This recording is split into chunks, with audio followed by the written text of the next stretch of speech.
Magandang araw muli sa inyong lahat, mga kaibigan. Sa araw po na ito ay isa na namang kwento ng pakikipagsapalaran at kababalaghan ang aking ihahatid sa inyo. Ito ay kwento ni Erning, isang magtutuba mula sa Baryo Niugan. Nagkaroon ng mga aswang na kung tawagin ay aswang berbalang ang lumigalig sa kanilang baryo. Ugali ng mga aswang na ito ang lantakan ng tuba mula sa puno ng nyug. Mga aswang na naglalasing muna bago pa nila atakihin ang mga tao at tangayin ito para dalhin sa kanilang lungga. Kinumbinsi siya ni Kapitan Damian para maging tagapagtanggol, subalit tinanggihan niya yon dahil hindi daw niya kaya. Isa pa, mahina ang kanyang loob. Subalit nang mawala ang kanyang pamangkin na si Bal, ay ganap na nagbago ang isip niya. Kinausap niya ang kapitan para tanggapin ang suwestyon nito. Kaya naman, may mga ibinigay si kapitan kay Erning na magagamit niya para sa kanyang misyon na iligtas ang pamangkin at ganap na maging tagapagtanggol ng baryo laban sa mga kampon ng kadiliman. Naging kasakasama niya ang isang bata na si Alan, na kaibigan ni Bal, para sa kakaibang pakikipagsapalaran. Ngunit paano nila haharapin ang mga lasinggerong aswang na berbalang? Malilipol kaya nila ang mga ito gamit ang kanilang mga armas? Buhay pa kaya si Bal na ililigtas nila mula sa mga kuko ng mga aswang? Ang mga katanungang yan ay mabibigyan ng kasagutan sa kabuuan ng kwentong ihatid ko sa inyo. Ngunit bago ang lahat, mga idol, huwag po nating kalimutang mag-subscribe, mag-like at i-hit ang notification bell sa aking mga YouTube channel na The Voice Addict at Apong Isaak, para sa mas marami pang makapigil hininga na kwentong aswang at katatakutan mula sa mundo ng kababalaghan. Umpisahan na po natin ang kwento. Dinig na dinig ko ang paulit-ulit na sigawan ng mga kababaryo ko. Humihingi sila ng saklolo dahil sa nangyayaring hindi inaasahan ng mga naninirahan sa Baryo Niugan. Malakas ang kanilang sigaw. Nakakatililing yun ng tenga.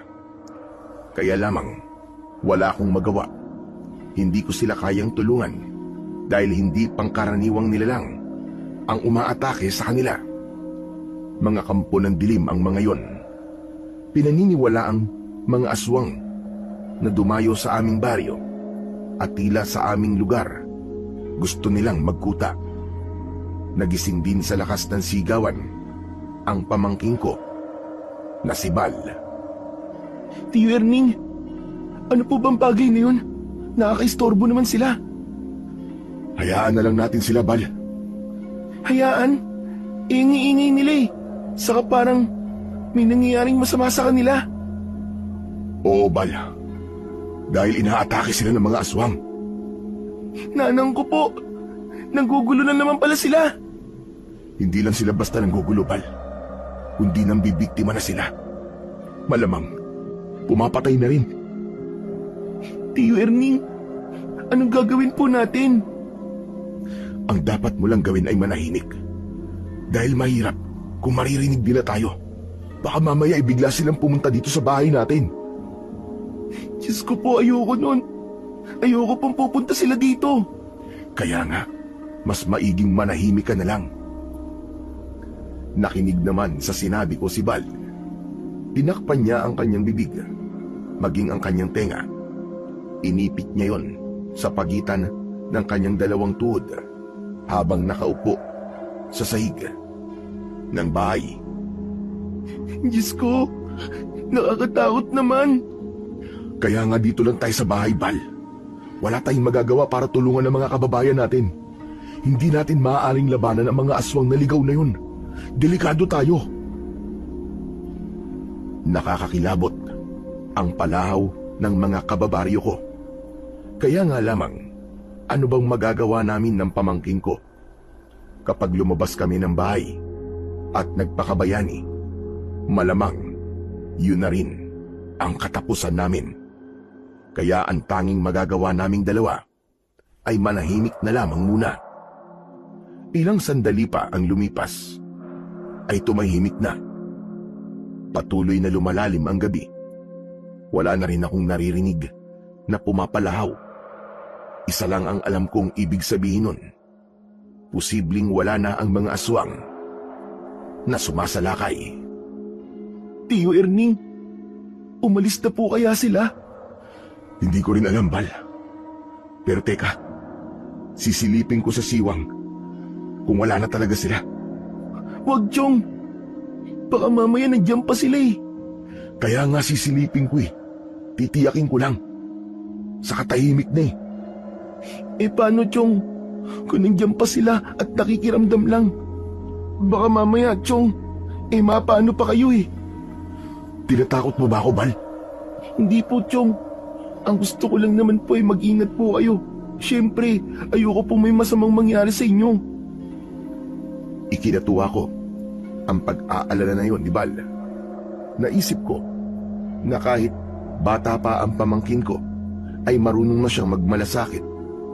Sa bagay, dahil parang tatay na rin niya ako. Mula kasi nang mamatay ang kanyang tatay at nanay, ay ako na ang nag-alaga sa kanya. Ako na ang umako ng responsibilidad ng kanyang namayapang magulang. Kapatid ko ang tatay ni Bal. Kakambal ko siya. Kaya nga, hindi na iba ang turing ko sa bata. Pero sa kabila ng pag-aalala niya, ay ginawa ko pa rin ang naisip ko. Lumapit pa rin ako sa siwang ng dingding na sawali at sumilip doon. Wala na akong nakitang anuman sa labas ng aming bahay. Namamayani na rin ang katahimikan sa buong lugar. Pero naisip ko na kumusta na kaya ang mga kababaryo ko na kanina lamang ay sumisigaw at humihingi ng tulong. Kaya naman, nagpasya na akong lumabas. Tio, saan po ba kayo pupunta? Titignan ko yung mga kapitbahay natin na kanina'y sumisigaw. Tio, baka mapaano ka? Wala nang mga aswang, Bal, kaya wala nang aatake sa akin. Samahan ko na lang po kayo para kung may aswang pang naiwan, dalawa po tayong haharap sa kanya. Kung magsalita ka naman parang kayang-kaya mo silang harapin. Kung hindi natin kayang harapin, talikuran na lang natin, Chong. Sira ulo ka rin, puro ka talaga kalokohan eh. Halika na nga, baka kailangan nilang tulong natin. Subalit bago ako lumabas ng bahay, kasama ang pamangkin kong si Bal, ay kinuha ko muna ang karit na ginagamit kong pampungos ng bulaklak ng nyug kapag nangangarit ako para kumuha ng tuba. Magtutuba ang trabaho ko. Iniipon ko ang tuba sa tukil na lalagyan na itinatali sa bulaklak ng nyug upang doon ay patuluin ang katas na siyang tinatawag na tuba. Lumabas na ako ng bahay na tangan ng karit na siyang pananggalang ko kapag may masamang nilalang na nasa labas ng bahay. Panay ang kabog ng dibdib ko, subalit pilit kong pinapalakas ang aking loob. Chong, wala namang tao dito sa mga bahay eh. Paanong nangyari yun? Di ba kanina lang dinig na dinig natin yung sigawan ng mga kababaryo natin? Opo, humihingi pa nga sila ng tulong sa atin eh. Pero bakit ganun? Wala tayong makita kahit saan tao. Pero bukas naman po ang kanilang mga bahay. Saan po kaya sila nagpunta? Yan nga din ang iniisip ko eh. Kung naging biktima sila ng aswang, dapat nandito lang sila at walang buhay. Pero bakit kahit bakas nila, ay wala tayong makita? Chong, di kaya tinangay sila ng mga aswang. Saan naman kaya sila dadali ng mga aswang na yun? Sa kanilang binubuong kuta. Pero bakit kaya? Hindi ko rin kayang sagutin ang pagkawala ng mga kapitbahay na narinig namin na humihingi ng tulong. Pero saan kaya sila naroon? Tama nga kaya ang sinabi ni Bal na posibleng tinangay sila ng mga aswang na umatake sa baryo ng gabing yon. Kaya naman kinabukasan ay agad na kumalat sa buong baryo ang tungkol sa pagkawala ng mga kababaryong sinalakay ng aswang. Bagay na labis ding ikinabahala ni Kapitan Damian. Ganyan din ang sinasabi ng ilang kababaryo natin, Erning. Hindi rin nila makita ang mga kalugar natin na humihingi ng tulong nitong nakaraang gabi. Yan nga po nakapagtataka, Kapitan eh. Samantalang dinig na dinig ko po talaga ang paghingi nila ng tulong. Sa kuta ng mga aswang, posibleng doon nila dinala ang mga taong nawawala. Pero ano pong gagawin nila sa mga taong kanilang tinatangay? Hindi natin alam ang totoong tinatakbo ng utak ng mga aswang, ang mga kampon ng kadiliman. Kung totoong nagkaroon na sila ng kuta sa lugar natin, Kapitan, di kaya plano nilang magparami ng kanilang kauri? Ngunit para saan ang mga taong tinatangay nila? Maaaring gawin nilang pagkain, Kapitan. Kundi naman ay gagawin din nilang mga aswang upang mapabilis ang kanilang pagpaparami. Maaaring tama ka nga doon, Erning. Dapat pala natin silang pigilan, Kapitan. Kung hindi, baka maubos ang mga kalugar natin. Yan nga rin ang iniisip ko. Pero paano natin mahadlangan ang mga halimaw na yun, Erning? Napaisip ako sa sinabi ni Kapitan. Sino nga ba ang maaaring pumigil sa ganung gawain ng mga aswang? Sandali, Kapitan. Hindi ko gusto ang pagkakatitig niyo sa akin, ha? Maaari kang maging isa sa mga yun. Ang maging tagapagtanggol. Joke po ba yan, Kapitan? Hindi, Erning. Saka bakit naman ako magbibiro? Hindi biro ang nangyayaring problema sa baryo natin ngayon. Kailangan natin ng mga lalaking magmamalasakit at handang gawin ang lahat para sa kaligtasan at kapayapaan ng ating baryo.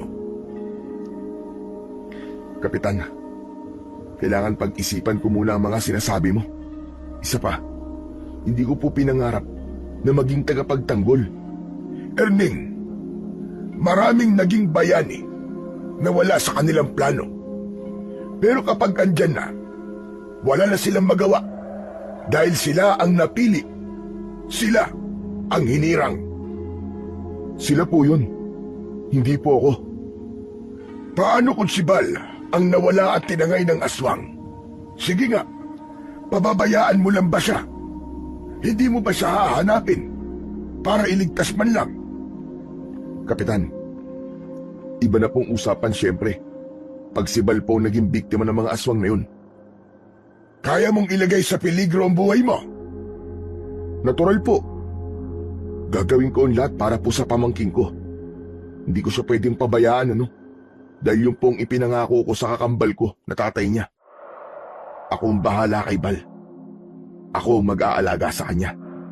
Kaya nga ibig lang sabihin, may potensyal ka para maging isang tagapagtanggol. Pero Kapitan, mahina po ang loob ko eh. Akala mo lang yun, Erning. Pero ikaw na rin ang may sabi na kung sakaling si Bal ang malalagay sa peligro, ay gagawin mo ang lahat para siya ay iligtas. Dahil nga, hindi iba sa akin si Bal. Para ko na siyang tunay na anak eh. Kaya nga yun ang isipin mo, nang tutulungan mo at ililigtas ay si Bal, para magbago ang pananaw mo. Napaisip ako sa sinabi ni Kapitan. Kaya lamang, sadyang hindi pa handa ang loob ko. Wala sa pangarap ko ang maging isang superhero. Mahina ang loob ko at alam ko kung hanggang saan ang kakayahan ko. Pagkatapos kong makipag-usap kay Kapitan Damian, ay bumalik na ako sa bahay.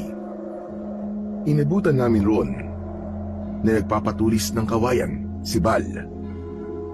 Oh, ano gagawin mo sa kabayang pinapatulis mo?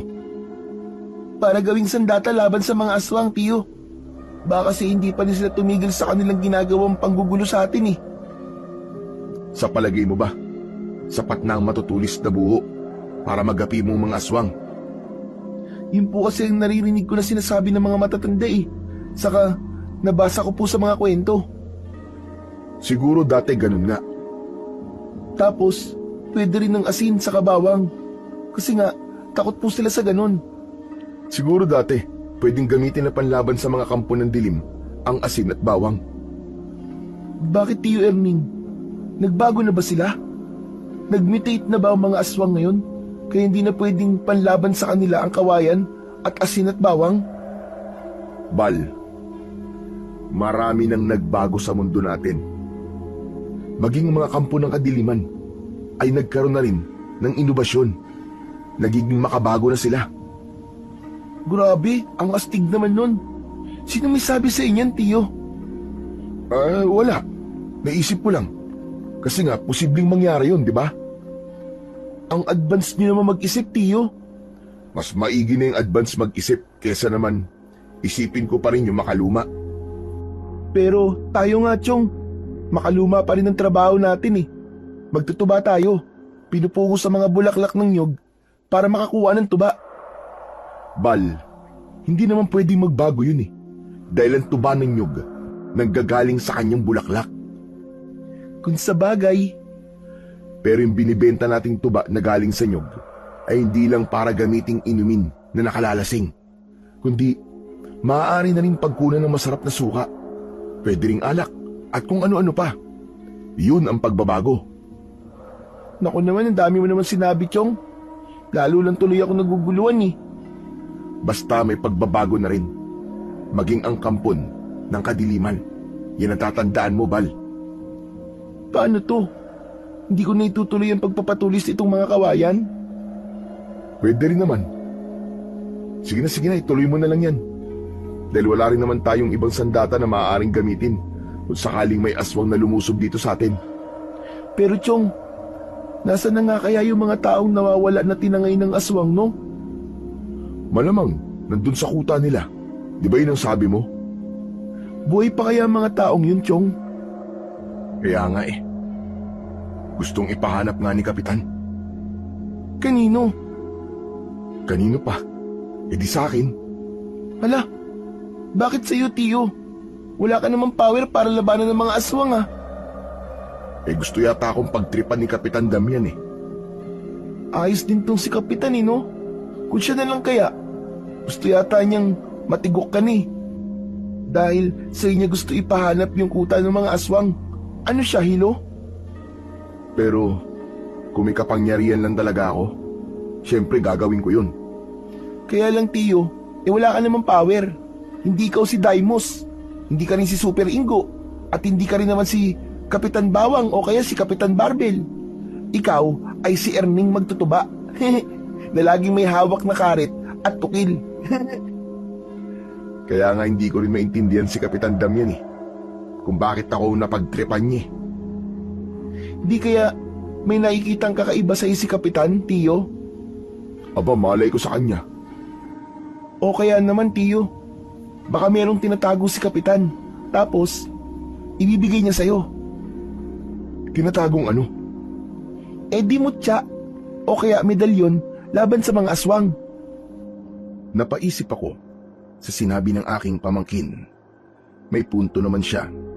Baka nga merong itinatago si Kapitan Damian na ayaw pang sabihin sa akin ng diretsahan. O kaya, tinitiyak muna ni Kapitan na buo ang loob ko.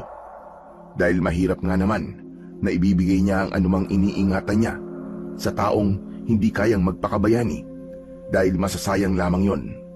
Pero ayokong umasa, saka hindi ko rin nararamdaman sa sarili ko na may kakayahan ako. Sabi ko nga, mahina ang loob ko. Mas gusto kong maging magtutuba na lamang. Mas tahimik na buhay ang pangarap ko. Hindi ang maging isang superhero. O ano Bal, tapos ka na ba dyan sa ginagawa mo? Opo, tiyo. May 10 piraso na po ng kawayan ang pinatulis ko. Halika na, samahan mo na ako. Saan tayo pupunta, tiyo? Saan pa ba? Kundi sa pangangarit para makakuha na ng tuba at madala na natin sa mga suki natin. Ay, oo nga pala.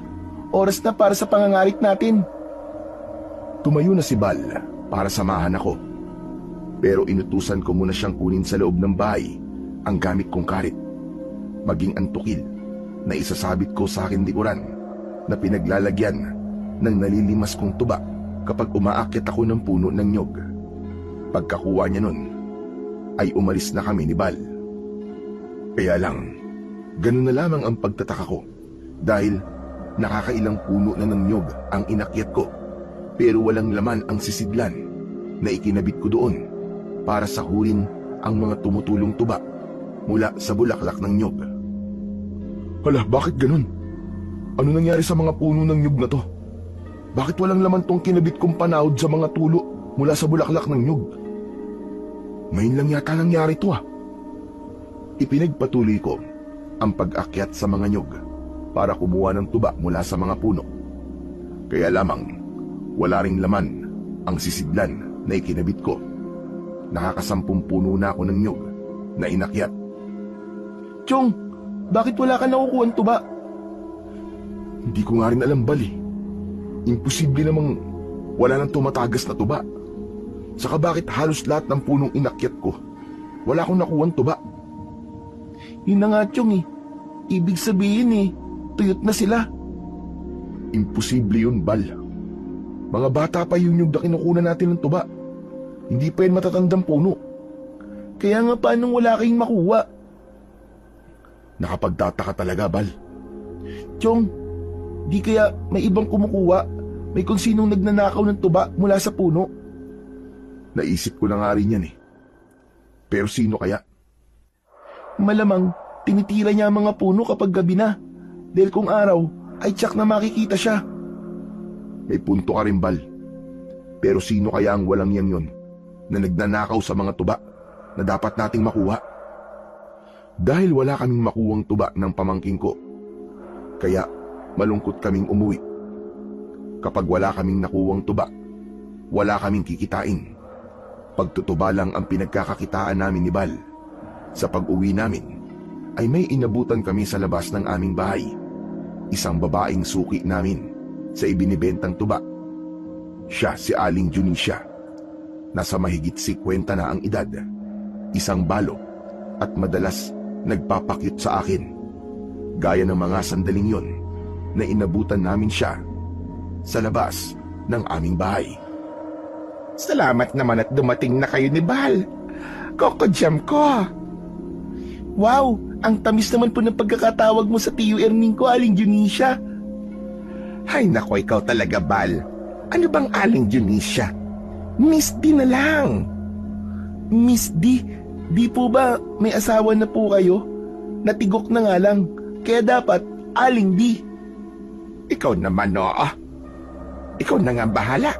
Basta, wag mo nang buuin yung pangalan ko kasi masyadong mahaba. Mas madali kung di na lang. Okay po, Aling D. Bakit po ba nandito kayo sa harap ng bahay namin? Siyempre, bibili ako ng tuba. Masarap kasi ang tuba na nakukuha niyo sa puno ng nyug ni Erning. Siyempre po, may kasama pong pagmamahal yun eh. Pati si Aling D, niloloko mo, Bal. Tiyo Erning, totoo naman yun ah. May kasamang pagmamahal ang ibinibenta nating tuba. Kaya lang po, Aling D, pasensya na kayo. Wala kaming nakuwang tuba ngayon eh. Di nga namin alam kung bakit walang laman yung mga ikinabit kong panahod ng tuba. Nako, ganun ba? Sayang naman. Natatakam pa naman akong uminom ngayon ng katas mo ay ng katas ng bulaklak ng nyog. Gusto mong uminom ng tuba? Oo sana, pero sabi mo wala. Pwede ka naman bumili sa eBay. Ayoko nga. Gusto ko yung sayo, Erning. Bakit naman? Solid ako sa iyo eh. Ayoko ng ibang tuba. Gusto ko yung galing sa'yo, lalo na kapag sasabayan mo akong uminom ng tuba. Ay nako, langit na yon para sa akin. Si Aling di talaga karengkeng. Bal, ano ka ba? Nakakahiya naman kay Aling B.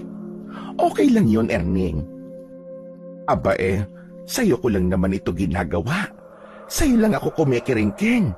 Sana nga, mapansin mo na ako Buti pa umuwi na muna kayo, Aling B, kasi wala talaga akong mabibentang tuba sa inyo Okay lang. Basta, dito na lang muna ako. Para naman makausap kita. Naiinip kasi ako sa bahay May kailangan pa kasi kaming gawin ni Bal dito tulungan ko kayo. Wag na po, Aling B. Mapapagod lang po kayo. Saka, maghahanda pa po kami ni Tio Erning. Maghahanda? Bakit? Meron bang may birthday? Ano po bang birthday yung sinasabi nyo? Maghahanda po kami para sa pag-atake ng mga aswang. Ano ka mo? Aswang?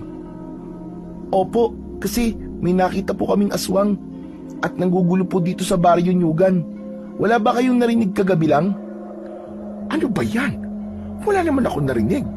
Kasi umalis ako. Nagpunta ako sa kabilang bayan. Kaya wala ako kagabi. Kaya pala may naririnig akong usap-usapan na may mga namatay tapos meron ding nawawala. Ganun na nga po, Aling D.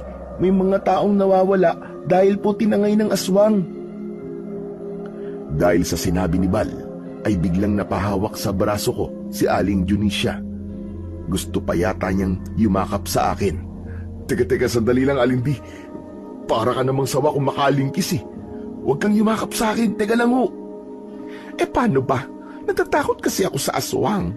Ayoko mabiktima ng aswang, Erning. Sa tingin ko, kung tawagin ang mga aswang na yon, ay berbalang. Ang mga yun na naghahasik ng lagim dito sa baryo natin. Ano? Aswang na berbalang? Tama ka. Dati ko nang naririnig ang tungkol sa mga aswang na yon. Ibig niyo pong sabihin, nakakita na po kayo nun, Aling D, ng aswang po na berbalang? Hindi pa, Bal. Pero tiyak na nakakatakot ang itsura nila. Kaya Coco Jam, Erning, huwag mo kong pababayaan. Huwag mo kong iiwan. Aling Junisha, araw na araw po, tirik na tirik pa nga Wala pa pong aswang nalalabas ngayon. Kaya tama na muna ang ginagawa niyong panlilingki sa Tio Erning ko. Basta, mag-promise ka muna sa akin, Erning.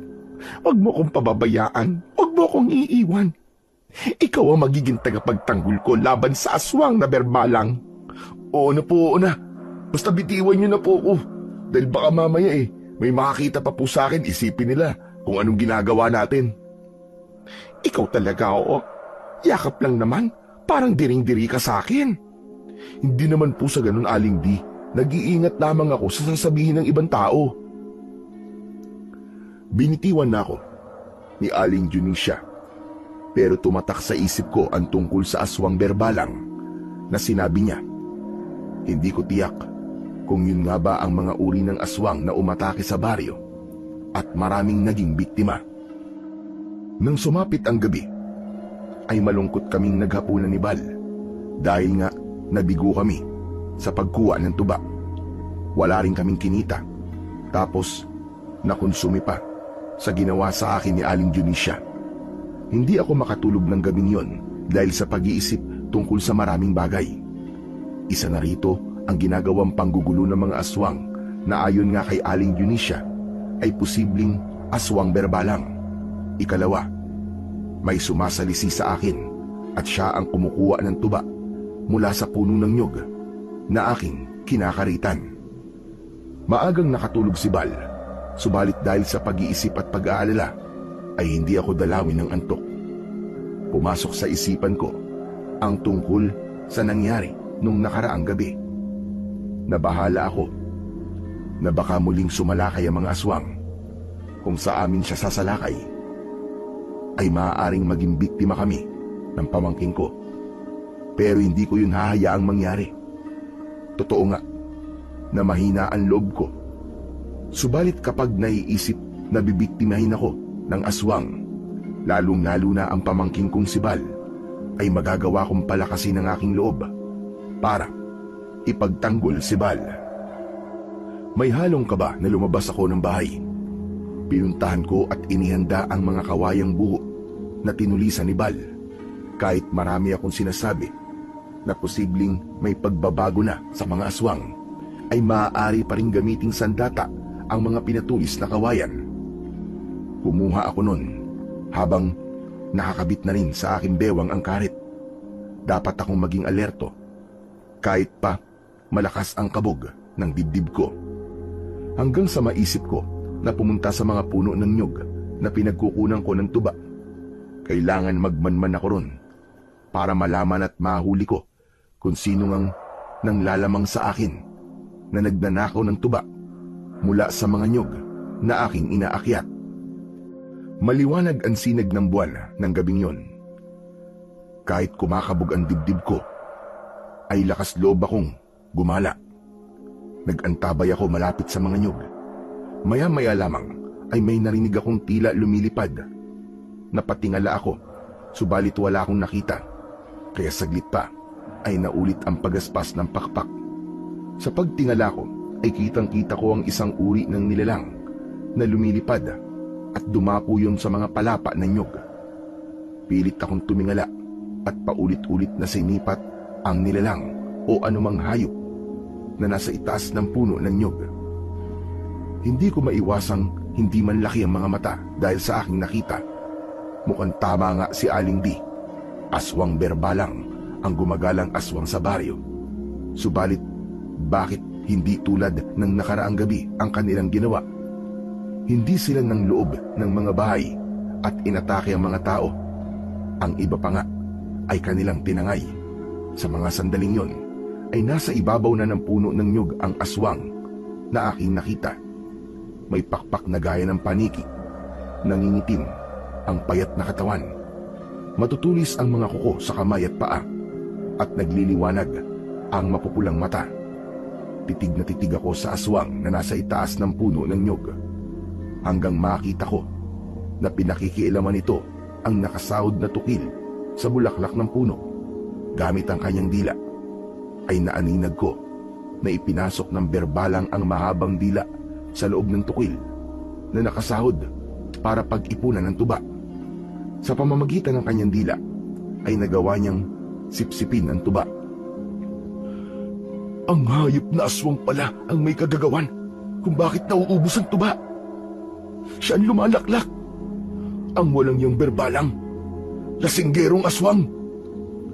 Maya-maya pa ay narinig pa niya ang malakas na dighay ng aswang matapos niyang maubos ang tuba na naipon sa lalagyan. Lumipad ang aswang na tila walang nangyari. Saglit pa ay nakaramdam uli ako ng pagaspas ng pakpak. Isa pang aswang yun na sa palagay ko'y ibang aswang na. Nasundan ng isa pa. Lumilipad ang mga ito at maya-maya ay huminto sa paglipad at dumapo sa puno ng nyug na pinagkukunan ko ng tuba. Gaya ng naunang aswang berbalang ay pinahaba rin ito ang kanyang dila at tila straw ang dila nito na nagawang sipsipin ng tuba na aking pinagsisikapang ipunin sana. Nang maubos ay lumipad na rin ito papalayo. Kaya isang bagay lamang ang natiyak ko. Hindi pangkaraniwang tao ang kaagaw ko sa tuba, kundi mga aswang. Ibig sabihin yan, mga lasinggerong aswang ang mga nakita ko. Sila ang uri ng mga aswang berbalang na lumalaklak ng tuba. Nang matiyak ko na hindi pangkaraniwan ang maaari kong makasagupa, ay hindi maalis sa akin ang hindi mag-alala. Malamang, mahirap makainkwentro ang isang kampo ng kadiliman. Sa kabigla kong naalala si Kapitan Damian. Ano nga kaya ang maitutulong niya sa akin kung pumayag ako sa ibig niyang mangyari na ako ang siyang haharap sa gumagalang kampo ng kadiliman? Sa paraang yun, ay mapipigilan ko rin ang mga ito para hindi na pakialaman ang mga tuba na aking pinagkakakitaan. Nang matiyak kong may kinalaman ng mga aswang berbalang sa pag-ubos ng mga tuba, ay umuwi na muna ako ng gabing yon.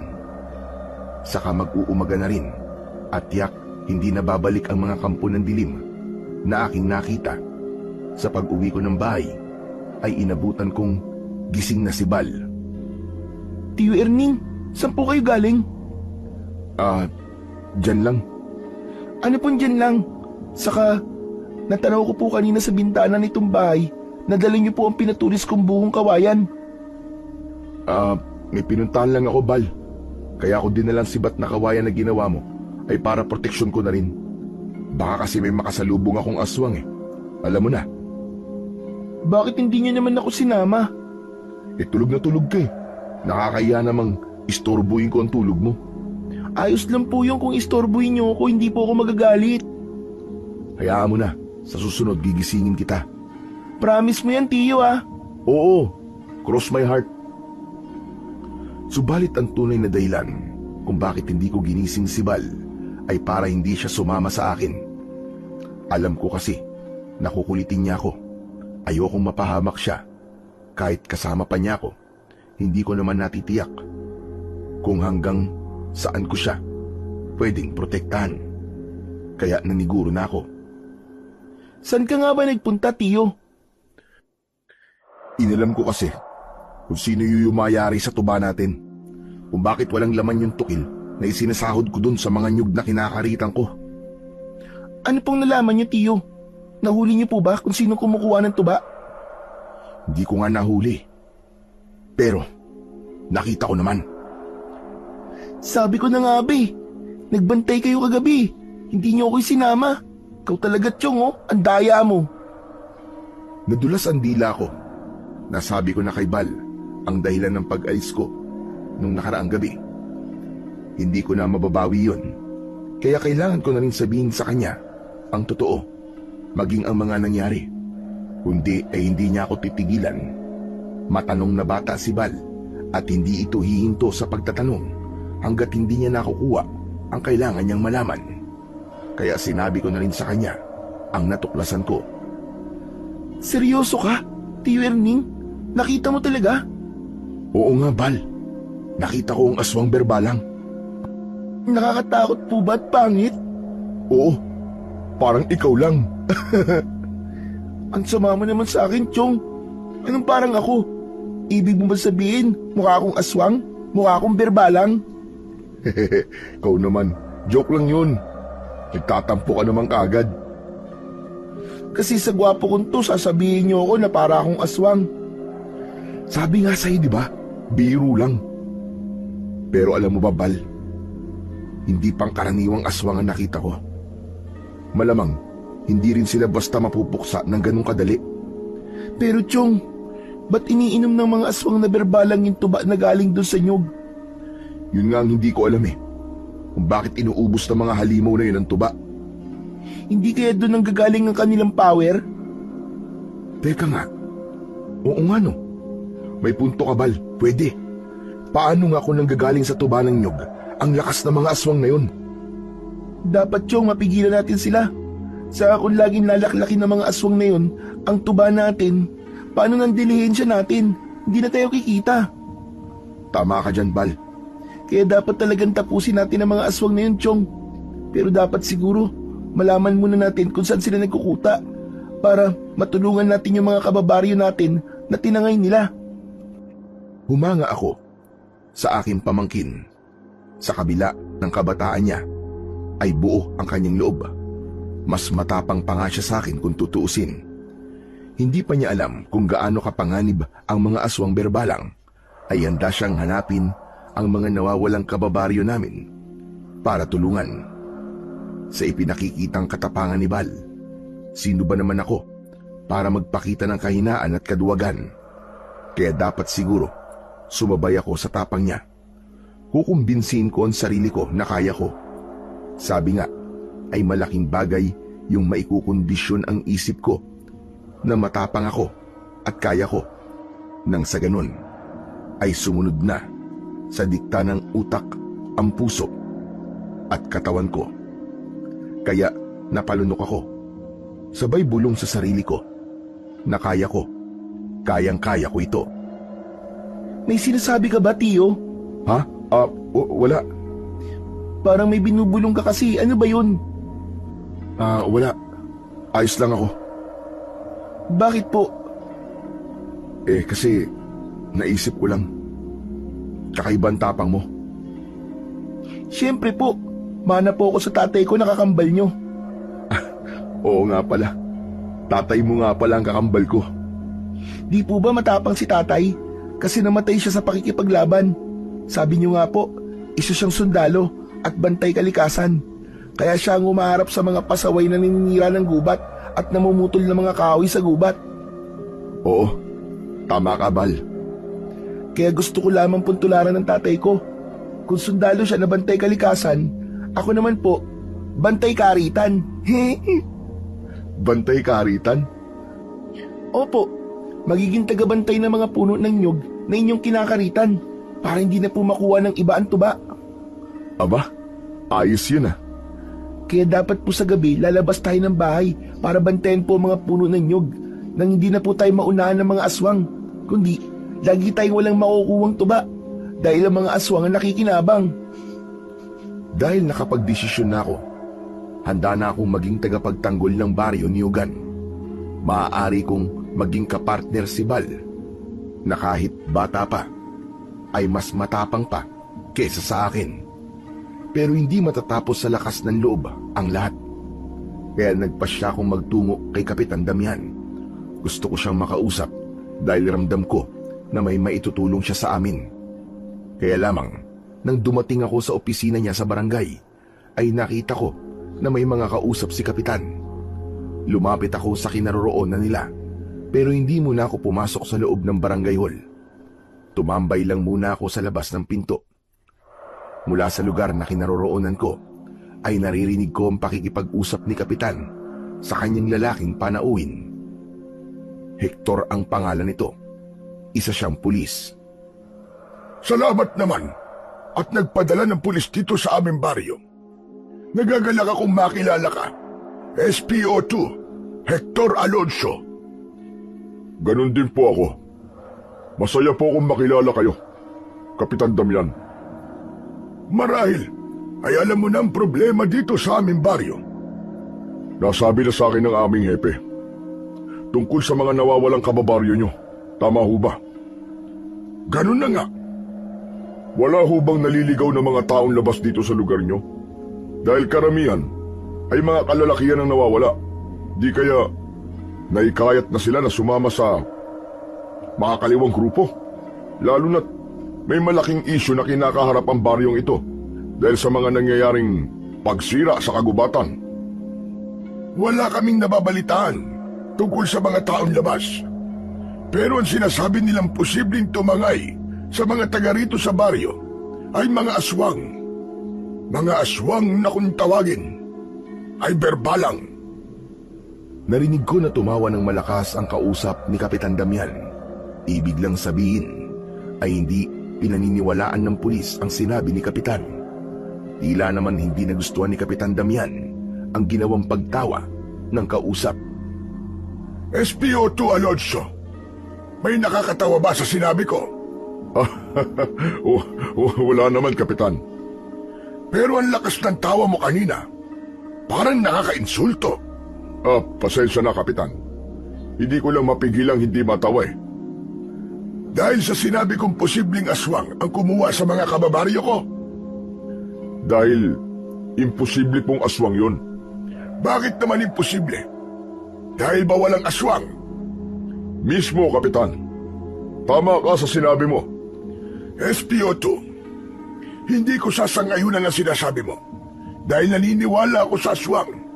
Lalo na sa aswang na kung tawagin ay berbalang. Gusto niyong paniwalaan ko ang isang kasinungalingan?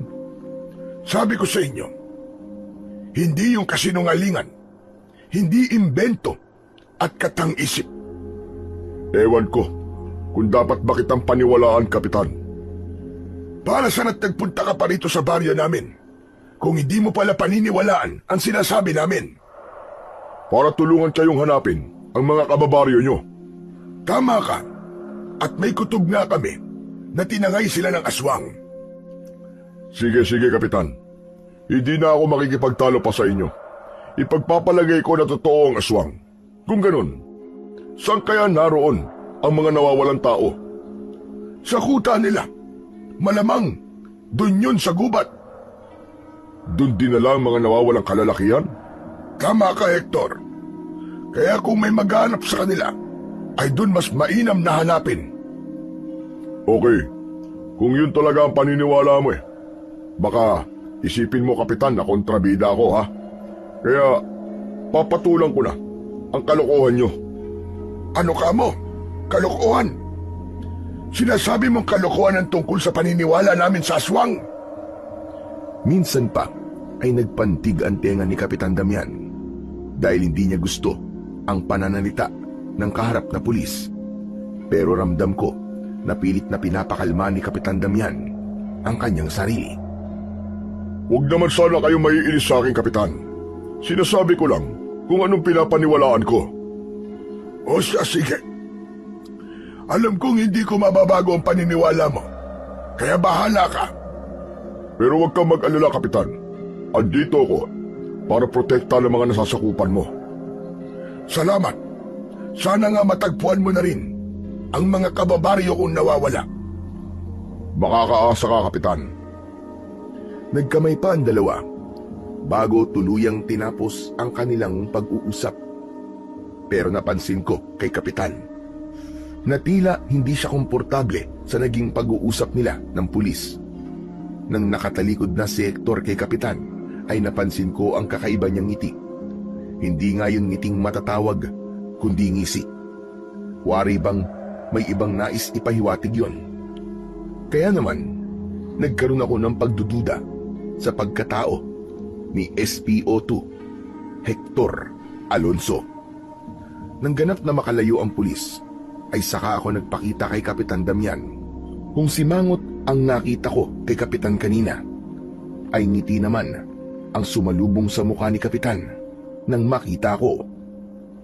Ikaw pala yan, Erning. Anong masamang hangin ang napadpad sa'yo para maligaw dito sa barangay?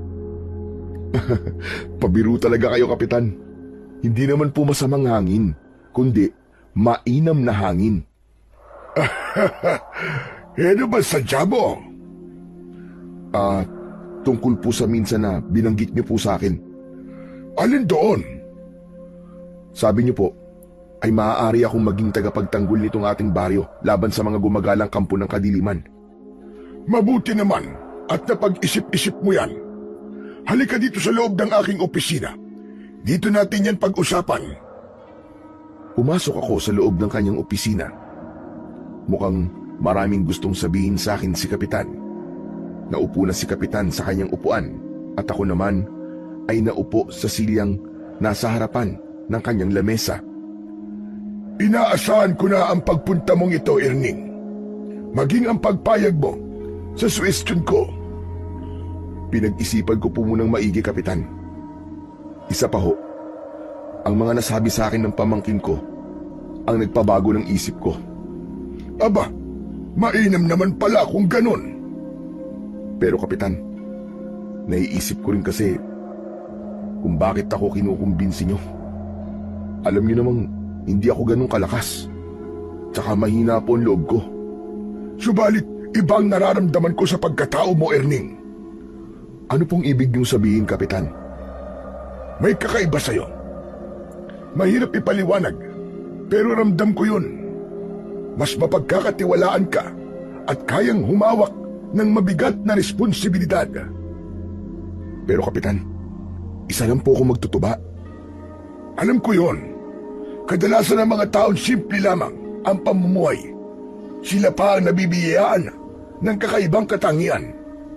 Malamang nasa loob mo yun, Erning. Tinatanggap ko na po ang sinabi niyo sa akin na maaari akong maging tagapagtanggol ng mga taga rito sa baryo. Para hindi tuluyang mapahamak ang mga kalugar ko. Kaya nga natutuwa ko, Erning. Pero ano po bang maaasahan kong tulong mula sa inyo, Kapitan? Lalo na't alam niyo na tanging paghawak lamang ng karit ang ginagamit ko sa pagpugos ng bulaklak ng nyug para tumulo ang tuba. Akong bahala sa iyo, Erning. Huwag kang mag-alala. Pero kanina po, Kapitan, Hindi ko po sinasadyang mapakinggan ang pag-uusap niyo ng pulis na yun. Tama ka, pulis nga siya. Kaya lamang, iba ang pakiramdam ko sa kanya. Ano? May iba po kayong nararamdaman sa kanya? Ano naman po yun, Kapitan? Hindi siya seryoso sa tulong na gusto ko para sa baryong ito. Saka, pinagtatawanan niya ang aking mga sinasabi. Ang tungkol sa mga aswang na gumagala po rito sa baryo? Pinagtatawanan niya? Ganun na nga. Kaya paano ko siya kukumbinsihin na posibleng mga aswang ang tumangay sa mga nawawala nating kababaryo kung ganyang hindi niya yung pinaniniwalaan? Kung sa bagay, tama po kayo, Kapitan.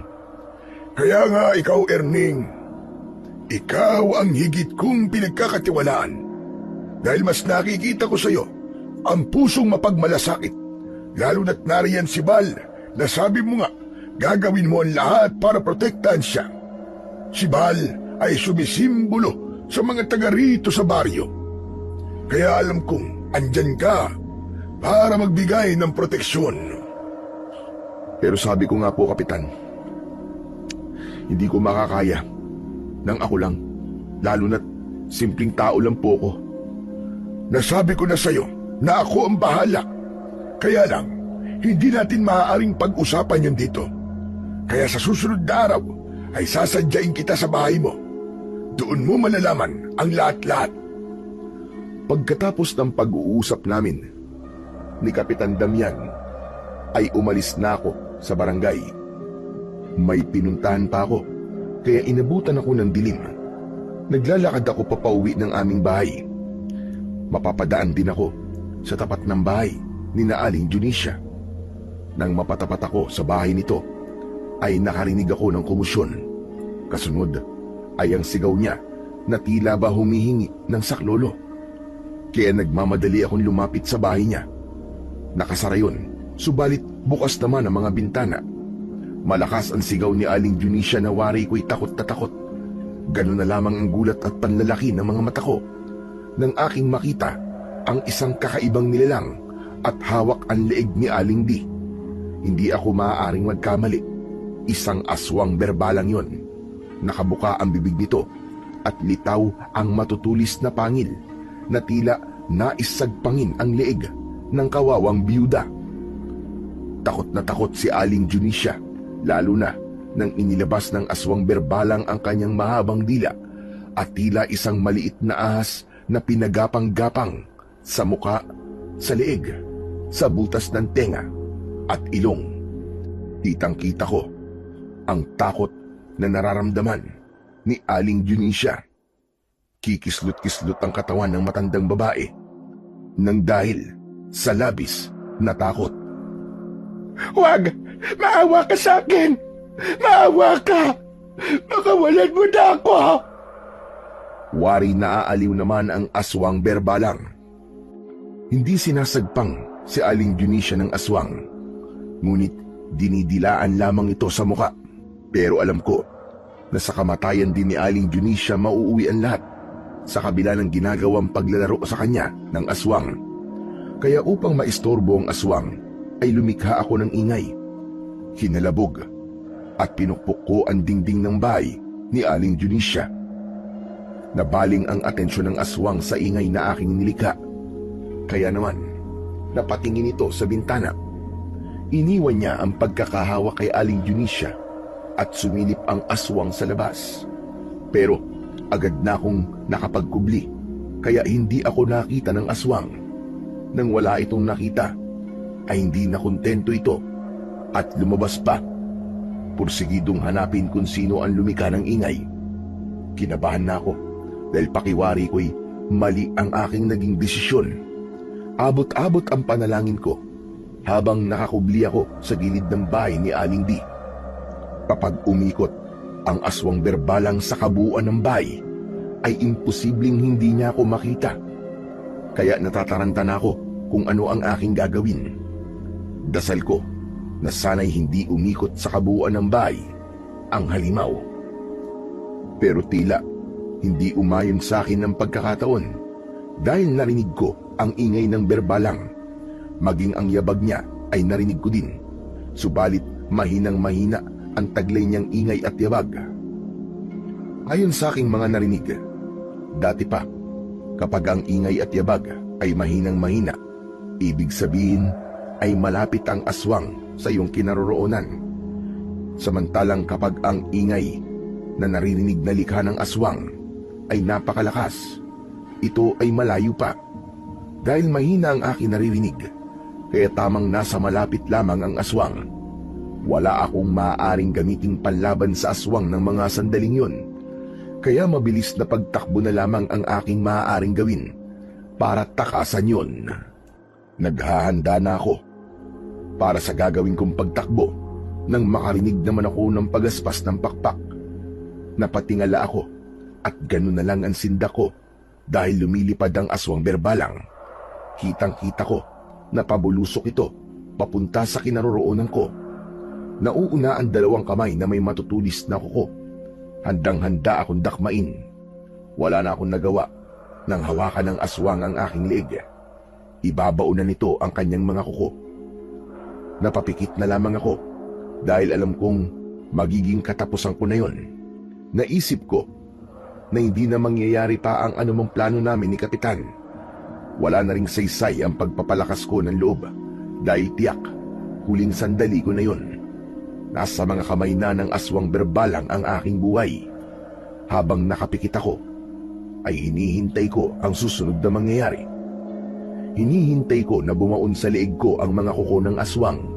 Kasunod ay ang pagkagat sa aking leeg para sipsipin ang aking dugo. Subalit wala na akong naramdamang ganun, kundi malakas na palahaw ng aswang na nasa aking harapan ang aking narinig.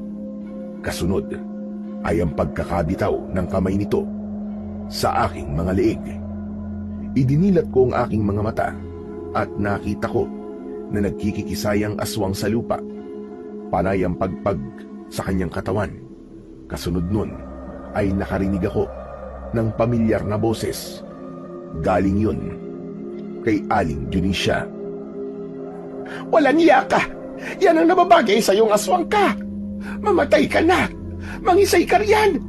Eto pa! Maligo ka sa maraming asin! Mamatay ka na! Galit na galit si Aling Dionisya na paulit-ulit na sinabuyan ng asin ang katawan ng aswang berbalang na nagkikisay at pinagpag ang mga butil ng asin na dumikit sa kanyang katawan. Tinakot mo ko kanina, walang hiya ka! Akala ko katapusan ko na, pero ikaw ang matatapos ngayon! Muli ay dumukot ng asin si Aling Dionisya mula sa garapong hawak niya at ibinuhos yun sa aswang. Subalit buong lakas na nagwala at pumalag ang aswang. Paulit-ulit na pinagpag ang mga asin habang umuusok ang katawan at lumilikha yun ng matinding pagkapaso. Pero nagpumilit na lumipad ang aswang upang makatakas. Sa paglipad nito papalayo ay napatingin kami ni Aling Dionisya. Sinundan namin ng tanaw ang halimaw. Nang ganap ng makalayo ang aswang, ay saka ako nilapitan ni Aling Dionisya na nag-aalala. Erning, ayos ka lang ba? Anong ginawa sa iyo ng aswang na yon? Hindi ka ba nasugatan? Wala bang masakit sa iyo? Wala ka bang sugat sa katawan mo?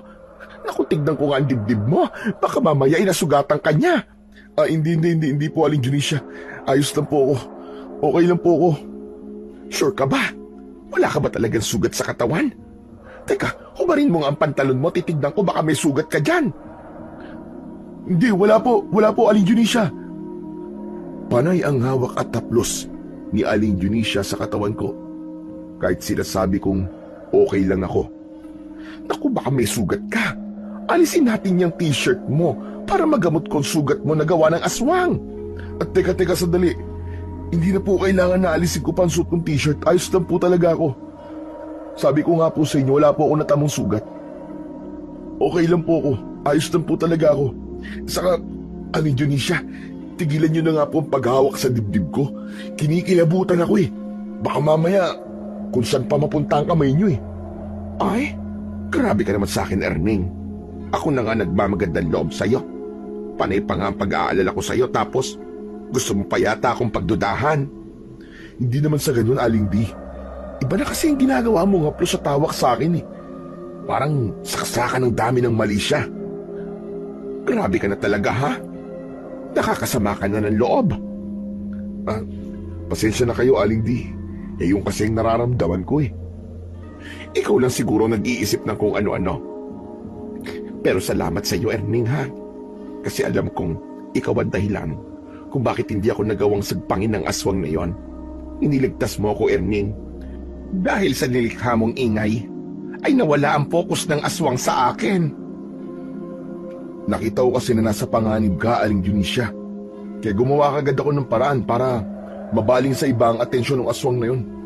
At hindi naman ako nabigo dahil na-divert sa ginawa kong ingay ang atensyon niya. Kaya nakaligtas ka.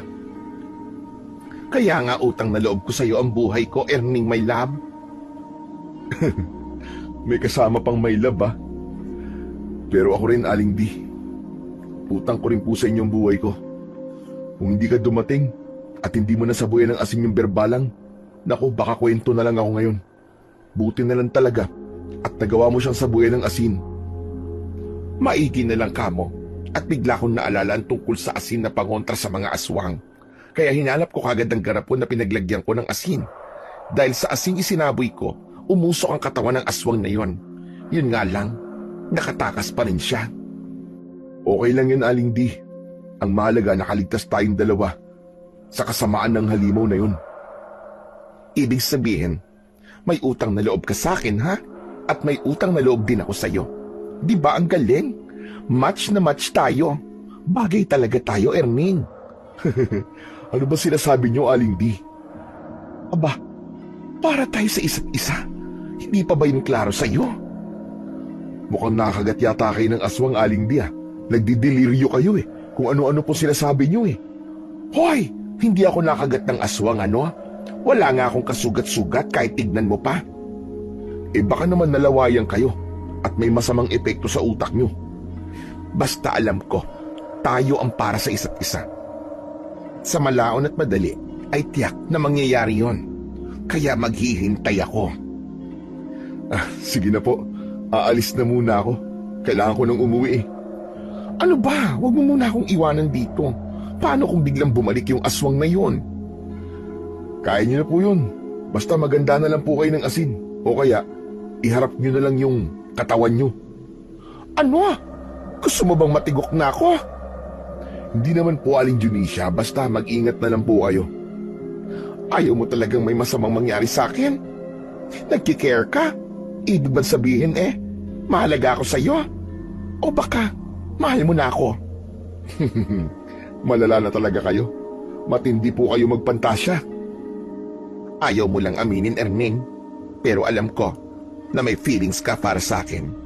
Dahil hindi mo ako ililigtas sa aswang berbalang kung wala kang nararamdaman para sa akin. Ay, ambot. Ang kulit. Ang hirap niyo pong kausap, Aling Dionisio. Sige, uuwi na po ako. Dahil bukas ay pupunta pa sa bahay namin si Kapitan. Aba, bakit? Anong gagawin sa inyo ni Kapitan? Sa amin na lang po yun. Secret. Iniwan ko na si Aling Dionisio. Pero talagang kinikilabutan ako sa mga sinasabi niya.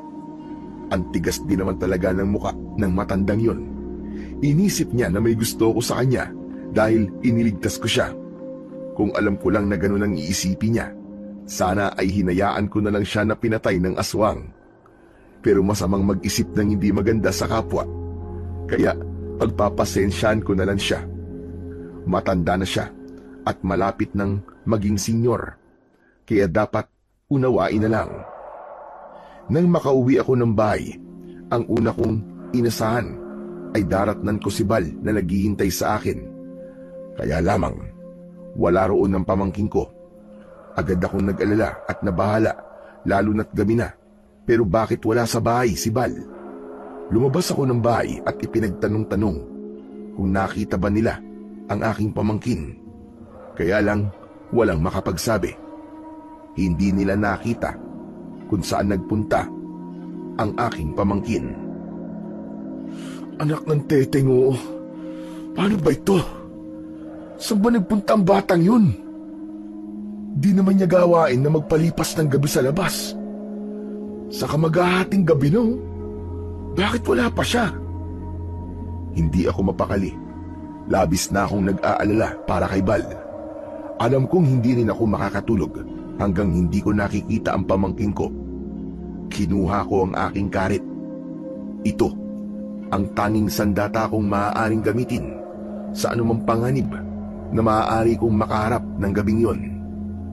Ganap nang nabuo sa utak at puso ko ang magkaroon ng tapang, lalo na sa mga pagkakataong yon na nawawala si Bal na hindi ko lang tinuturing na pamangkin, kundi isang anak. Lumabas ako ng bahay upang muli ay magbabaka sakali na makita siya, kahit alam kong mahihirapan ako dahil gabi na. Subalit hindi pa ako nakakalayo ng bahay nang bigla kong makasalubong ang isang batang madalas ay nakakalaro ni Bal, si Alan. Buti, nakita ko kayo, Mang Erning. Oh, ikaw pala, Alan. Bakit, ano bang kailangan mo? Tungkol po kay Bal. Alam mo kung nasan siya? Wala kasi sa bahay eh. Kuwan po kasi, Mang Erning eh. Kanina po, inabutan po kami ng gabi sa paglalaro. Nang papauwi na po kami habang naglalakad, bigla po kaming may naramdaman na sumusunod sa amin. Tapos, bigla po siyang nabulaga. Tapos, tinangay kami ng isang nakakatakot na halimaw. Ha? Anong klaseng halimaw? Aswang po, Kuya Erning. Yun yata yung sinasabi nilang bembalang eh. Inangay po kami. Dinagit kami ni Bal at inilipad po. Kaya alam po, hindi po niya kinaya. Nadalawa kami na nakasabit po sa kanya. Hanggang sa nabitiwan niya po ako. Siguro po dahil po mataba ako at mabigat. Bumagsak po ako sa damuhan. Pero si Bal po, natangay niya ng tuluyan. Ang walang yang aswang na yun. Tulungan po natin ang kaibigan ko, Kuya Erning. Oo, Alan. Hindi ko pwedeng pabayaan si Bal. Pero alam mo ba kung saan nagpunta ang aswang na tumangay kay Bal? Mukhang sa gubat po punta niya. Kaya alam po, gabing-gabi na po eh. Yan nga rin ang iniisip ko eh. Mahihirapan tayong kumilos kapag madilim na. Siguro po bukas na lang po ng umaga. Sana lang, wala pang ginagawang masama kay Bal yung aswang na tumangay po sa kanya. Labis man ang aking pag-aalala, subalit wala akong magagawa. Mahirap lumakad kung gabi. Isa pa, walang katiyakan kung saan sa gubat dinala ng aswang si Bal. Kaya tila ba, napakahaba ng gabing lumipas. Gusto ko na rin makausap si Kapitan Damian. Salamat na lamang at maaga siyang dumating kinabukasan. Agad ko ring ipinaalam sa kanya ang tungkol sa pagkawala ng pamangking ko. Diyos ko, mukhang nagkatotoo nga ang sinabi ko sa'yo. Oo nga po, Kapitan eh. Hindi rin pumasok sa isip ko na mangyayari yun, na mawawala si Bal. Kaya tama lang na ipinaalam ko sa'yo ang tungkol sa aking mga nasabi kahapon. Halos hindi nga po ako makatulog sa paghihintay, Kapitan. Kaya may dahilan na para maging manunugis ka, Erning. Ho? Manunugis? Yun ang tawag sa mga naatangan ng obligasyon upang puksain ang mga kampo ng dilim, lalong-lalo na ang mga aswang. Alam kong kayang-kaya mo yun, lalo na ngayon na isa ang pamangkin mo sa biktima nila. Sabi mo nga tinangay siya ng aswang, hindi ba? Ang mga aswang na siya ring lumalaklak ng tuba mula sa puno ng nyug na aking kinakaritan ang may kagagawan nun. Pamilyar na sa akin ang mga lasinggerong aswang. Ho? Alam niyo na po ang tungkol sa kanila? Oo, dati na nagkaroon dito noon. Siguro bata ka pa. Alam yan ng mga ninuno mo. Kapitan, buong pag-asa ko na matutulungan mo ako sa problema ko ngayon. Kailangan ko pong iligtas si Bal. Kaya nga ako maagang nagpunta dito sa bahay mo, Erning. Heto, dala ko na ang ilang bagay na alam kong kakailanganin mo. Ibinaba ni Kapitan Damian sa mesa kung saan kami nag-uusap ang kanyang dalang bayong na yari sa buli. Ano pong laman yan, Kapitan? Tignan mo, dahil ipagkakatiwala ko na yan sa'yo. Maingat kong kinuha ang bayong at tinignan ang laman nito. Kinuha ko ang laman na nakabalot sa tela na may kalumaan na. Inalis ko ang tela sa nakabalot na bagay. Isang palakol yan na ang talim ay gawa sa isang buhay na bato. At may kasamang isang medalyon. Nagawa rin po sa buhay na bato. Oo, tama ka. Yan ang magiging sandata mo para labanan ang mga kampon ng kadiliman. Pero, paano ko po ito gagamitin, Kapitan? Hindi mo kailangan maging eksperto sa pakikipaglaban para harapin ang mga aswang at iba pang nilalang ng kadiliman. Basta't hawakan mo ang sandatang yan at isuot sa iyong leeg ang medalyon. Sila na mismo ang gigiya sa iyo para labanan ang alagad ng dilim. Kanino po ito galing, Kapitan? Galing pa yan sa aking mga ninuno na ipinasa naman sa kanila ng kanila ding mga ninuno. Kaya ilang henerasyon na rin ang pinagmulan ng sandata at medalyon na yan. Tapos ngayon po ipapagamit niyo po sa akin? Oo, Erning. Dahil sa simula pa lang, nararamdaman kong ikaw ang karapat-dapat na gumamit niyan. Maraming salamat po sa pagtitiwala niyo po sa akin, Kapitan Damian. Malaki talaga ang tiwala ko sa iyo, Erning. Dahil may mabuti kang puso. Kapitan, maiba ako. Tungkol nga po pala dun sa pulis. Kay SPO2 Hector, naku, wala akong pakialam sa kanya. Gawin na lang niya ang trabaho niya. Pero gaya ng sinabi niya sa akin, hindi niya pinaniniwalaan ang tungkol sa mga aswang. Baka po, kailangan makaengkwentro muna niya para maniwala siya. Ay nako, bahala siya. Wala akong panahon para magpaliwanag sa kanya. Subalit ng hapong yun, ay nalaman ko na muli palang nakipagkita ang pulis kay Kapitan Damian. Dahil nga nangako ito na gagawin niya ang makakaya niya para bantayan ang baryo at tiyakin ang kaligtasan ng mga naninirahan doon laban sa masasamang loob. Kasama na roon ang mga gumagalang aswang na hindi naman ito pinaniniwalaan. Pinagplanuhan ko kung ano ba ang aking gagawin. Sisimulan kong alamin ay kung saan ko ba matatagpuan ang mga aswang na kumuha kay Bal. Nagpunta sa bahay namin si Alan dahil nangako ang bata na tutulungan niya ako para hanapin ang kanyang kaibigan. Hindi mo na siguro kailangan pang sumama sa akin, Alan. Po? Bakit naman po, Mang Erning? Kaya ko na mag-isa yun. Pero gusto ko po kayong matulungan. Saka nakukonsensya po ako eh. Kasi po, wala po ako nagawa para tulungan si Bal nang tangayin po siya ng aswang. Pero Alan, mapanganib ang gagawin kong pagliligtas kay Bal. Alam ko po yun. Pero handa po akong tumulong, Mang Erning. Pero masyado ka pang bata eh. Kaya ko po. Saka may magagamit po ako. Na ano? Ipinakita sa akin ni Alan ang isang kwintas na may palawit na tila bilog na tingga na may nakaukit na mata. Teka, ano yan? Medalyon? Opo, Mang Erning. Binigay po to sa akin ng lolo ko kahapon lang. Matagal ka na po itong nakikita sa kanya eh. Pero kahapon, nang maikwento ko po sa kanya ang tungkol sa nangyari sa kaibigan ko na tinangay ng aswang, ay ibinigay niya po ito sa akin. Bakit daw? Maaari ko daw po itong gamitin para tulungan at mailigtas si Bal. Kaya sasama ka sa akin para hanapin siya. Opo, Mang Erning. Mabait na kaibigan po si Bal. Ayoko pong may masamang mangyari sa kanya. May kung anong bumundol sa damdamin ko sa sinabi sa akin ni Alan. Ganun kalalim ang pagpapahalaga niya sa kanyang kaibigan. Kaya ramdam ko ang pagnanais niyang tulungan si Bal. Sino ba naman ako para pigilan siya? Isa pa, makakasama naman niya ako. Kaya nakapagdesisyon ako. O sige Alan, pumapayag na ako. Talaga po, Mang Erning? Isasama niyo na po ako sa lakad niyo? Oo, pero dapat doblehin pa rin natin ang pag-iingat. Hindi natin alam kung hanggang saan ang kakayahan ng mga nilalang na yon.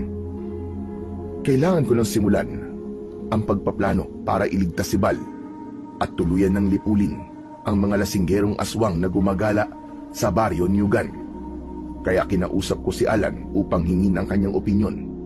Sa kabila ng kanyang kabataan, ay kinakikitaan ko siya ng kakaibang kakayahan. Alan, kailangan malaman natin kung saan sa gubat nagtatago ang mga aswang. Dapat tayong makaisip ng paraan kung paano natin malalaman yun. May naisip po ako, Mang Erning.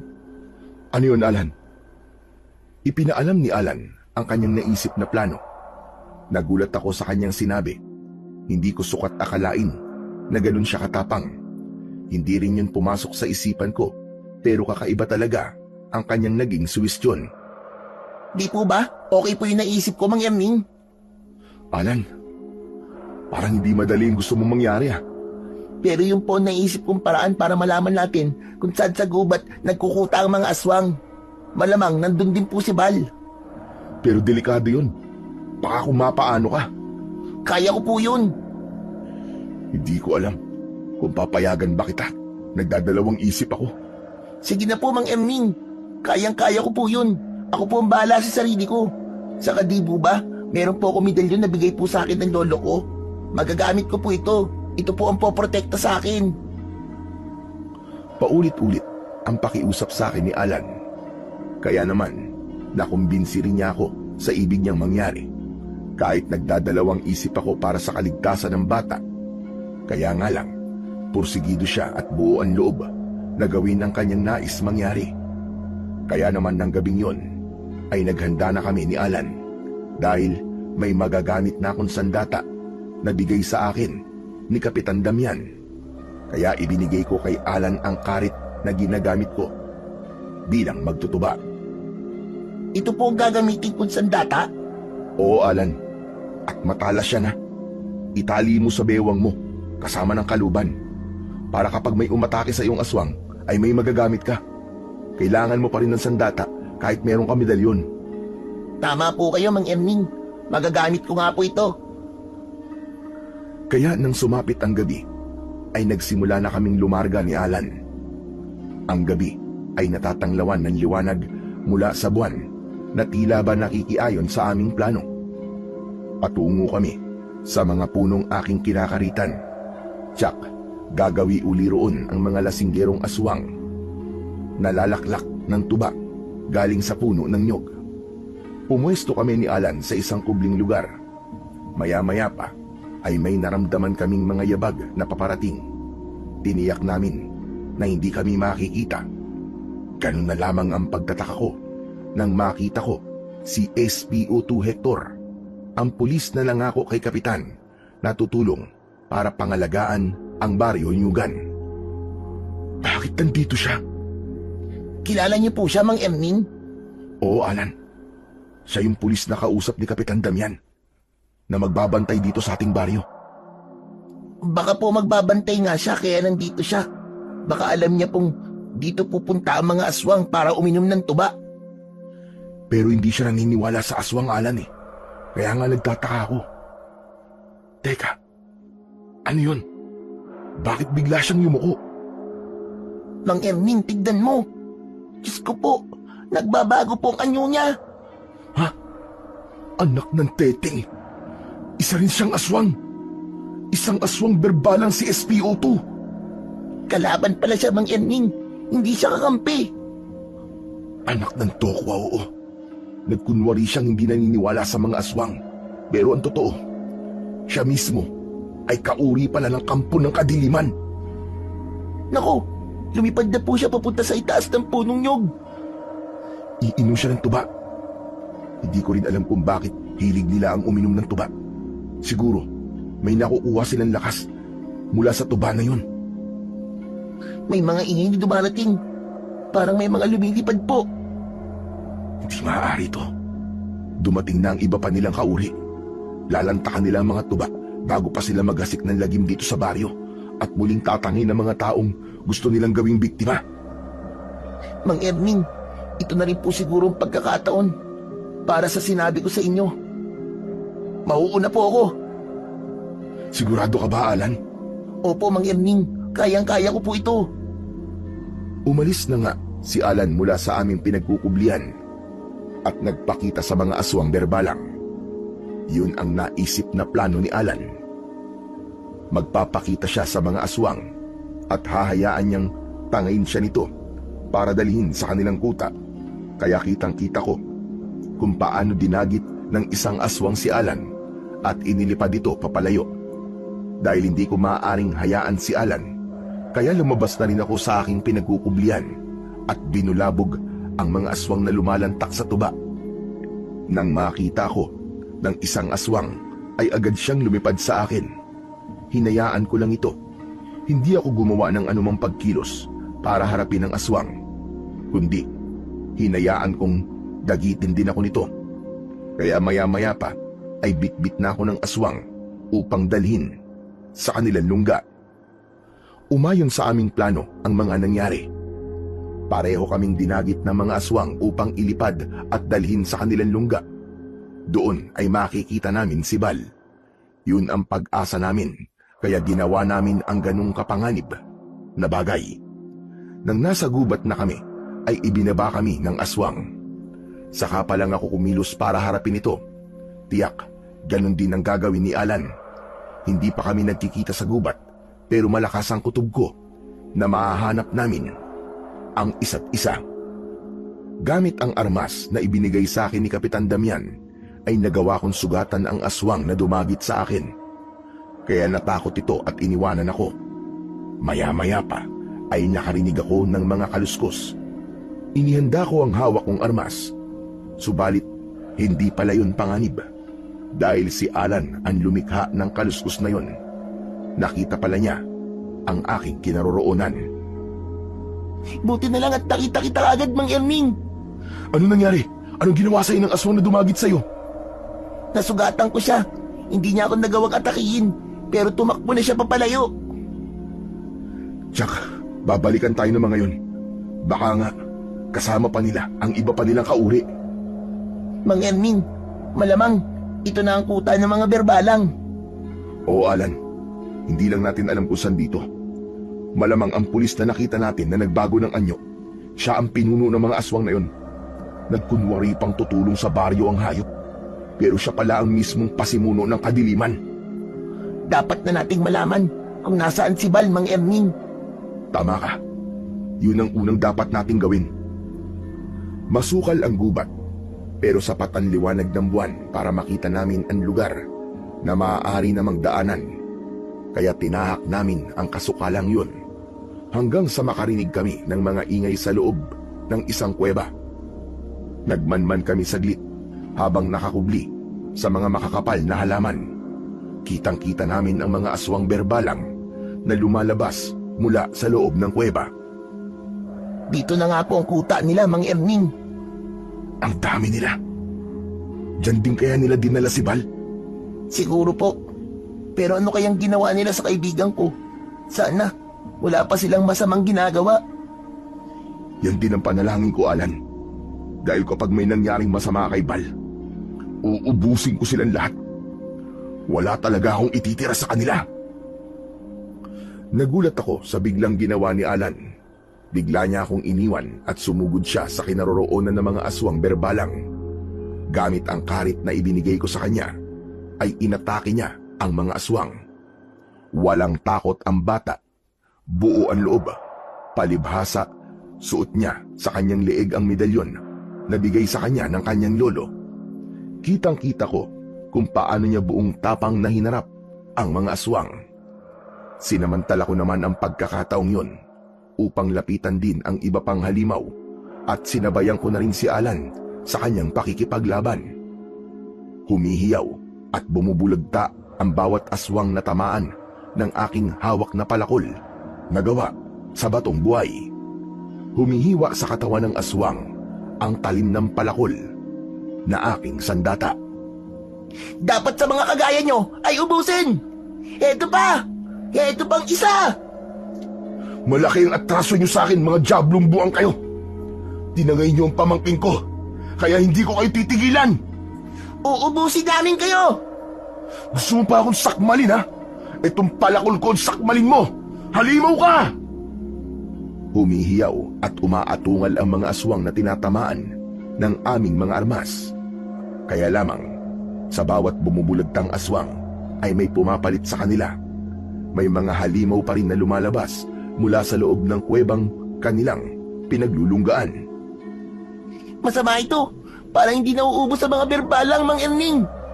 Marami pa yata ang nakatago sa loob. Pero alam ko na mauubos din natin sila. Kaya naman, ipinagpatuloy lang namin ang pakikipaglaban sa mga aswang. Dapat na silang malipol upang hindi na magdala ng panganib sa baryo namin.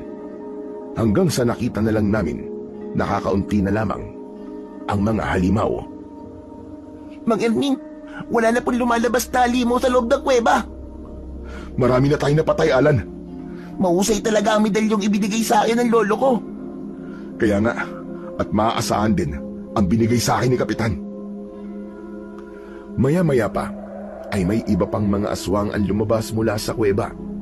Hindi namin inaasahan na lalabas doon ang aswang na pulis. Nagbago ang anyo nito. Wala siya sa anyo na isang aswang. Mang Erning, tignan mo. Ang pulis kanina. Tama ako. Siya nga ang pinuno ng mga aswang berbalang. Kasama niya si Balo. Buhay pa ang kaibigan ko. Salamat sa Diyos at buhay pa siya.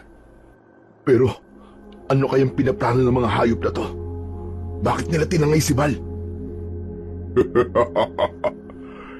Ito ba ang sadya nyo, mga hangal? Ang bubuit na ito? Tio Erning, best friend na Alan, nandito kayo. Oo, Bal. Ililigtas ka namin. Huwag ka mag-alala, Bal. Gagawin namin ang lahat para makuha ka sa mga aswang na yan. Sa palagay niyo ba, ganun lang kadali yun? Na basta nyo na lang makukuha at mababawi ang batang ito sa amin? Iwan niyo ako. Pawalan niyo ako, mga hayop kayo. Hibang ka ba? Ba't ka namin papakawalan? Hindi pa nga namin nagagawa ang dapat na gawin sa'yo, bubuit. Ano bang gagawin niyo sa kaibigan ko? Ba't niyo siya dinala dito sa inyong lungga? Bakit siya dinagit ng mga kauri mong aswang? Hindi lang naman ito ang aming tinangay, kundi marami sila. Tama siya, Alan. May iba bang taga-baryo Nyugan na biyag ng mga aswang na ito? Ano bang kailangan nyo sa kanila? Bakit nyo sila kinuha? Kailangan namin ng mga tao mula sa baryo Nyugan para maging pagkaing pampalakas ng mga batang berbalang. Sariwang dugo ng tao ang magpapabilis sa kanilang paglaki. Ano? Mga bata na kauri nyo? Oo, Tio Erning. May mga babaeng aswang na nagsilang at nasa loob ng kuweba ang mga anak nila. Saka, inisa-isa nila ang mga biyag para patayin.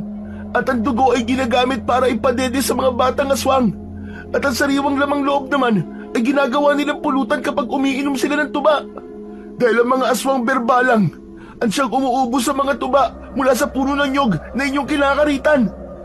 Mas nagiging malalakas sila kapag nakakainom ng tuba mula sa nyog. Pinaniniwalaan nila na ahaba ang kanilang buhay. Mga hayop kayo. Mga diablong buwang.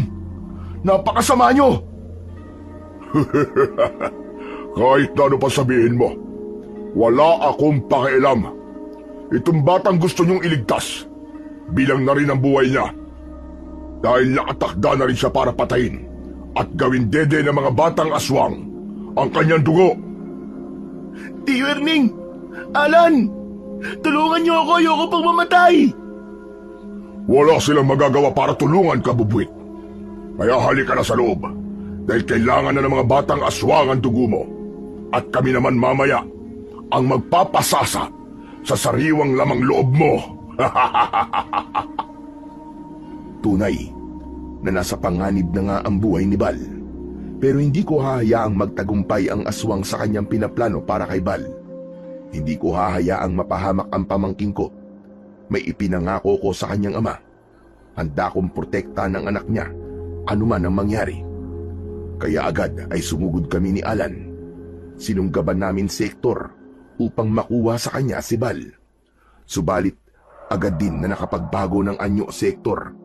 Naging aswang berbalang ito at ang malaking bibig na may matatalas na ngipin ay nakadikit sa leeg ni Bal. Sige, gawin niyo ang plano niyo sa akin. Isang sakbal ko lang sa leeg ng bubwit na ito. Tiyak, mangingisay siya. Wag! Wag mong gagawin niya kay Bal! Maawa ka sa kanya! Mga duwag din pala kayo. Maawa ka sa kaibigan ko! Hindi ko alam ang awa na sinasabi mo. Ang tanging alam ko lang ay magagamit ko ang bubwit nito para sa mga batang aswang. At maging kayo, gagawin din namin biyag, karagdagan sa mga taong papasnagin namin sa sandali na kailangan namin ng dugo at sariwang laman.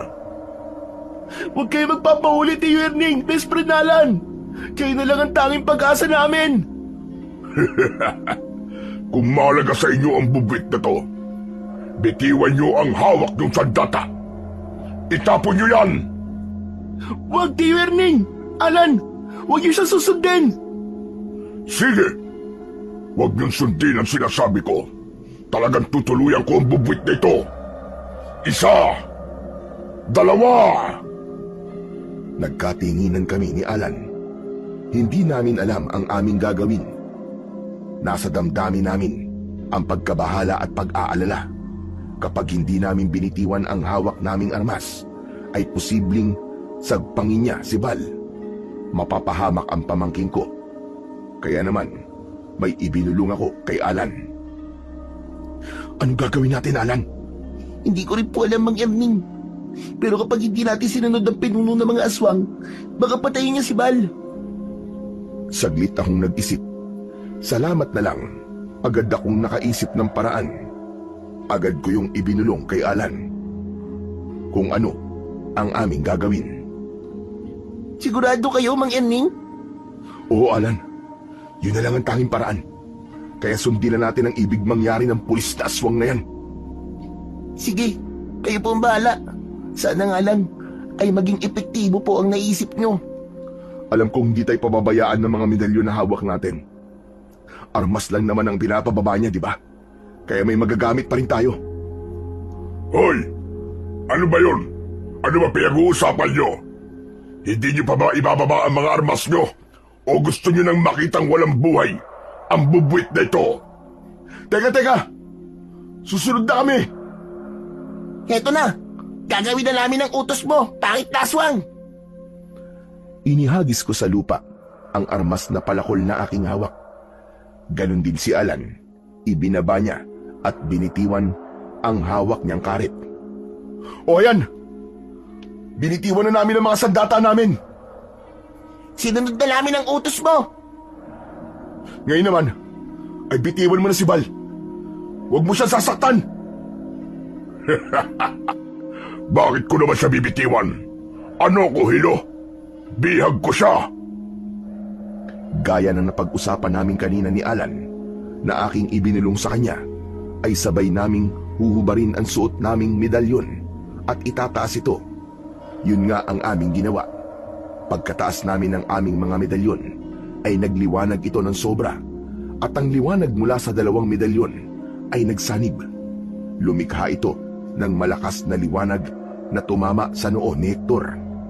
May taglay na lakas ang liwanag na tumama sa noo ng pinunong aswang, dahilan upang ito ay mabuwal.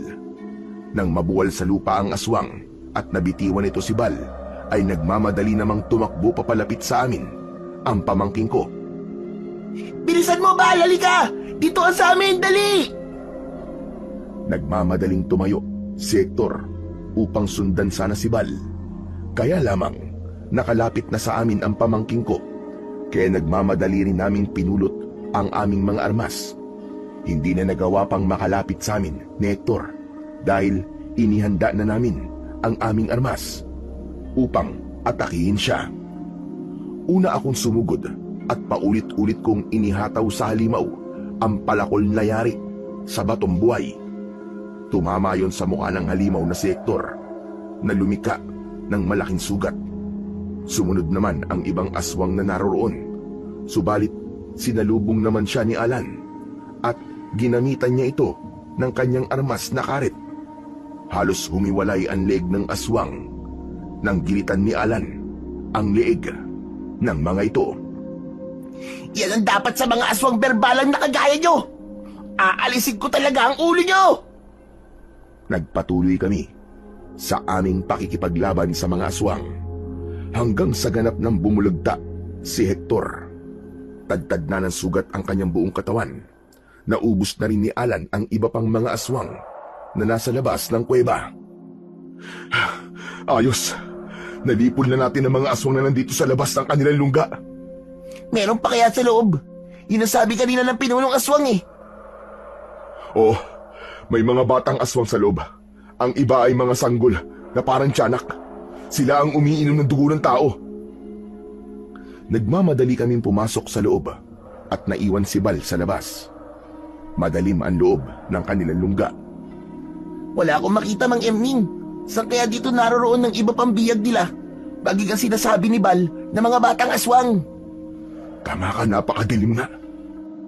Ang medalyong kumbato, ito ang gagamitin ko para lumikha ng liwanag. Hinawakan at tinaplos ko ang suot kong medalyon. Bigla itong nagkaroon ng liwanag na pumuno sa madilim na kuweba. Maliwanag na. Tignan mo, Mang Emning. Ang mga biyag, oh. Mga kababaryo nga natin sila. Nakagapos sila at may mga piring at takip ang kanilang bibig.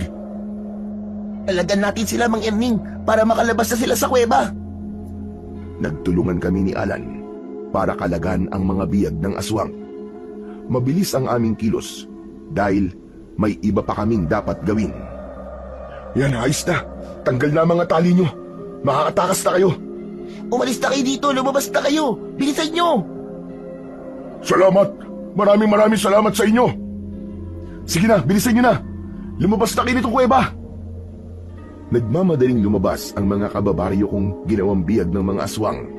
Nang makalabas na sila, ay kailangan naman naming hanapin ang sinasabi ni Bal ng mga batang aswang. Kaya lamang, wala kaming makita. Nasaan na ba ang mga batang aswang na sinasabi ni Bal? Wala naman sila rito ah. Pero ang pinunong aswang na rin na nagsabi kanina na may mga kasama silang mga batang aswang at sanggulang iba. Pero nasaan?